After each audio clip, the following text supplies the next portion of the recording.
24 তারিখের পরে আসো খেলবো, খেলা হবে 24 তারিখের পরে খেলা হবে।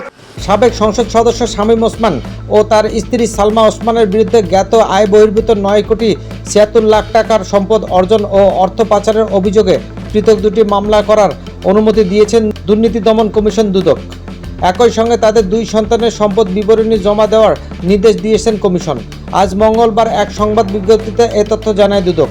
দুদক সূত্রে জানা গেছে, শামীম ওসমান সংসদ সদস্য থাকাকালে ক্ষমতা অপব্যবহার করে জ্ঞাত আয়ের বাইরে 6 কোটি 67 লাখ 53 হাজার 689 টাকার সম্পদ অর্জন করেছেন।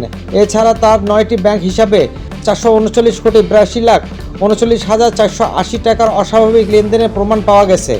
এসব অভিযোগে তার বিরুদ্ধে দুর্নীতি দমন কমিশন আইন ও মানি লন্ডারিং প্রতিরোধের আইনের মামলা করার অনুমোদন দেওয়া হয়েছে। অন্যদিকে শামীম ওসমানের স্ত্রী সালমা ওসমান তার স্বামীর সহায়তায় 3 কোটি 9 লাখ 757 টাকার জ্ঞাত আয়ের বাইরে সম্পদ অর্জন করেছেন বলে দুদকের অভিযোগ। এছাড়া তার 8টি ব্যাংক হিসাবে 246 কোটি 68 লাখ 91 হাজার 131 টাকা অস্বাভাবিক লেনদেনের তথ্য পাওয়া গেছে। এসব অভিযোগে তার বিরুদ্ধেও একই ধারায় মামলা অনুমোদন করা হয়েছে। এছাড়া তার ছেলে ইমতিনান ওসমান ও মেয়ে লাবিবা জোহা অঙ্গনার বিরুদ্ধে জ্ঞাত আয়ের বাইরেও সম্পদ প্রাথমিক প্রমাণ পাওয়া গেছে।